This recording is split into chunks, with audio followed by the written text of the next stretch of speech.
Assalamualaikum warahmatullahi wabarakatuh. Perkenalkan, nama saya Muhammad Idris, program studi Ekonomi Syariah 5B.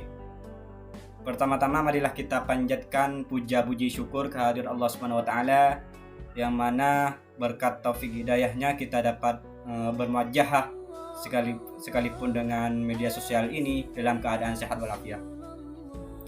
Kedua kalinya salawat dan salam mudah-mudahan tetap tercurah limpahkan kepada sang proklamator kita, yaitu Nabi Muhammad SAW, yang mana berkat beliaulah kita dapat terangkis dari alam kegelapan menuju alam yang terang benderang dengan adanya ad-dinul Islam. Tidak lupa pula saya ucapkan terima kasih kepada Bapak Farid selaku pengampu mata kuliah KUMKM. Di sini saya diamanahi untuk menyampaikan materi ataupun presentasi tentang asas dan tujuan koperasi syariah itu sendiri. Sebelum menindaklanjuti tentang koperasi syariah itu sendiri, saya akan membahas secara dasar lah apa itu koperasi syariah.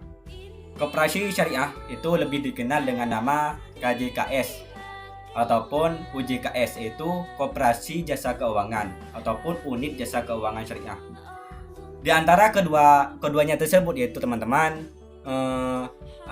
pengertian dari KUJKS itu, KJKS itu adalah koperasi yang kegiatan usahanya bergerak di bidang pembiayaan, investasi, dan simpanan sesuai pola bagi hasil yang syariah itu. Sedangkan pengertian dari koperasi syariah itu sendiri yaitu badan usaha yang beranggotakan orang-orang ataupun badan hukum koperasi dengan melandaskan kegiatan berdasarkan prinsip-prinsip syariah. Jadi kegiatan yang dilakukan di dalam koperasi itu sesuai dengan prinsip syariah. Itulah dikatakan koperasi syariah. Di Indonesia, secara sosiologis, koperasi syariah itu di Indonesia itu lebih dikenal dengan Baitul Mal wa Tamwil, atau yang kita dengar sehari-hari itu BMT, Baitul Mal wa Tamwil.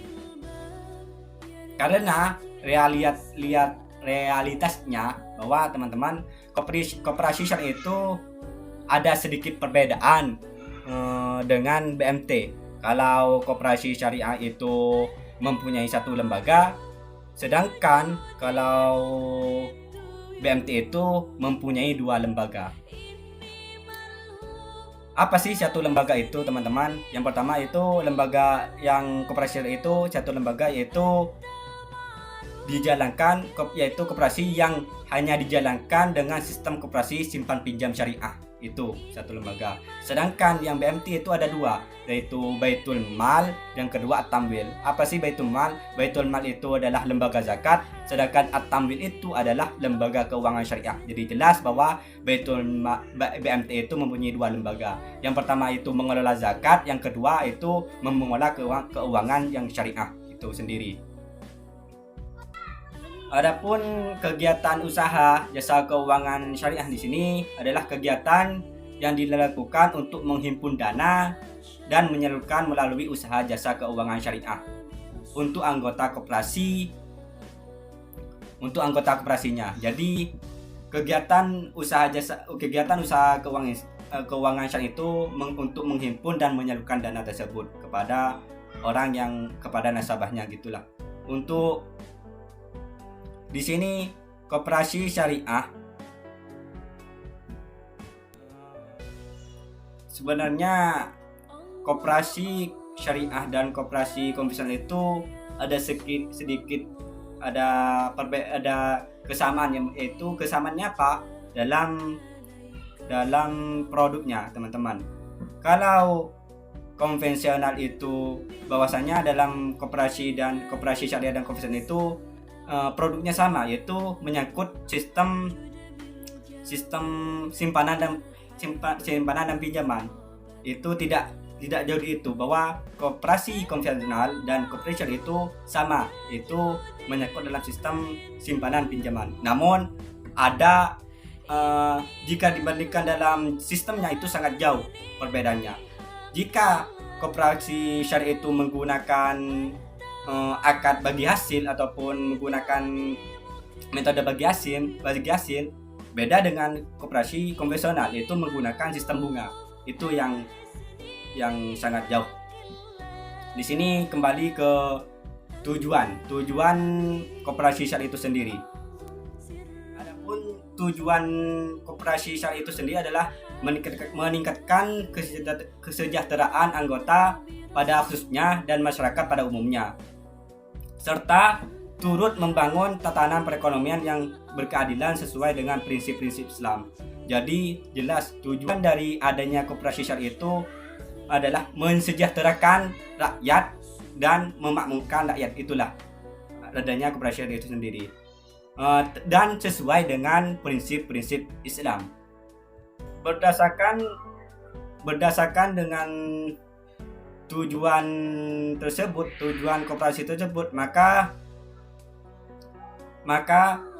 koperasi syariah mempunyai fungsi dan peran sebagai berikut. Pertama, yaitu membangun dan mengembangkan potensi dan kemampuan anggota pada khususnya. Jadi baik untuk potensi anggota dan masyarakat pada umumnya itu membangun kerjasama. Itu yang kedua, yaitu memperkuat kualitas sumber daya insani anggota. Dalam adanya koperasi syariah itu, agar anggota ataupun ya yang ada dalam koperasi itu menjadi fatonah, sidik, dan istiqomah dalam menjalankan tugasnya dalam menjalankan koperasi itu sendiri. Dan yang ketiga, yaitu berusaha untuk mewujudkan dan mengembangkan perekonomian nasional. Sudah jelas yang ketiga itu, dengan adanya koperasi itu berusaha untuk mewujudkan tingkat perekonomian yang lebih maksimal, sehingga perekonomian di Indonesia itu semakin maju. Itu. Dan di sini saya akan menjelaskan prinsip-prinsip yang ada pada koperasi syariah itu sendiri. Yang pertama yaitu prinsip-prinsip dasar ya yang ada koperasi syariah itu sendiri, yaitu larangan melakukan perbuatan maisir. Sudah tahu kan apa itu maisir, teman-teman? Yaitu seperti halnya judi dan lain sebagainya. Itu tidak boleh mengemudi anak panah. Itu dalam Al-Quran sudah jelas bahwa itu tidak boleh ataupun diharamkan oleh syariat Islam ataupun agama kita. Yang kedua yaitu larangan praktek usaha yang melanggar kesusilaan dan norma sosial. Jadi segala sesuatu yang melanggar norma sosial ataupun etika itu tidak boleh ataupun dilarang oleh koperasi syariah itu sendiri. Yang ketiga, larangan gharar, yaitu segala transaksi yang transparan. Sudah tahu kan kalau dalam kitab kebanyakan itu dijelaskan, contohnya itu kebanyakan menjual burung yang ada di udara. Itu tidak boleh karena itu masih gharar.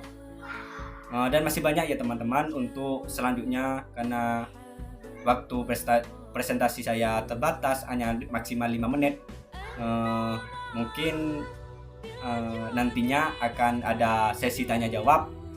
Mungkin dari teman-teman ada yang belum bisa dipahami tentang koperasi syariah, asas dan tujuannya, bisa ditanyakan di akhir sesi berikut.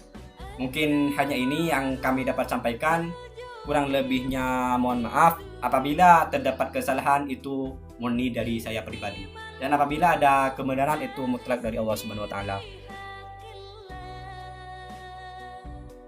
Akhiran, wassalamualaikum warahmatullahi wabarakatuh.